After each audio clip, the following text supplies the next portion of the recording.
जय श्री कृष्ण, जय माताजी, जय गौ माता मित्रों बताइने। जो आपणे बीट अने आमळानो मूळबो बनावવાનો छे अने आमळानी केन्डी पण बनावવાની છે એ પણ સાકરમાં। તો સૌથી પહેલા આપણે બીટ ઘરના ઓર્ગેનિક છે એટલે આપણે ખમણી લીધા છે।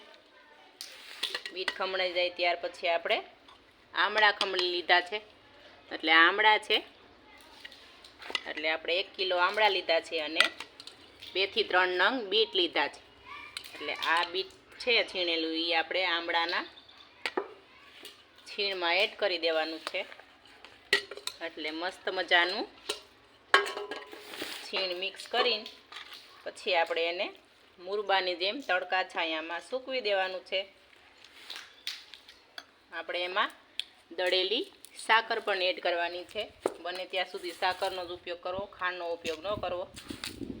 એટલે પછી આપણે આ મુરબો તડકા છાયાનો ચાસણી લેવાની છે। એટલે આપણે જેવી રીતે આપણે કેરીની છીણ કરીને એનો મુરબો બનાવીને આપણે તડકે મૂકતા હોય એવી રીતના આનો પણ મુરબો કરાવીને તડકે મૂકી દેવાનો છે।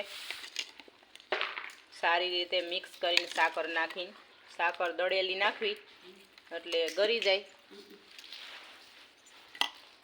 અને જો મિત્રો આ મેં બીટની લિપસ્ટિક કરેલી છે, તમે જોઈ શકો છો।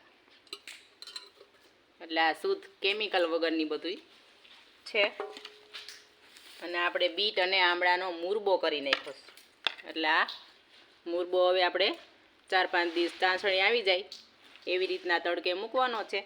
અને પછી મુરબો ખાવો હોય તોય ભલે, અને આપણે આને પાછું સૂકવીને આનું જે પાણી નીકળે મીઠું એટલે કે ગળ્યું પાણી નીકળે ખાંડનું એ કલરફુલ થઈ જાય એટલે એમાંથી પછી આપણે બોટલ ભરી લેવાનું આ પાણીનું અને એ પાણીનું ઉનાળામાં શરબત કરવાનું એટલે એ પણ મસ્ત ગુલાબી કલરનું શરબત પણ થઈ જાય।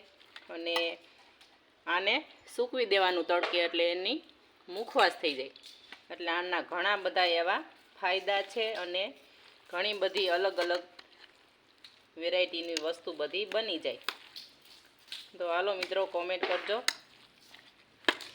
કોને કોને આવો મુરબો કે મુખવાસ બનાવતા આવડે છે। અને વિડીયો મારો સારો લાગે તો શેર કરી દેજો।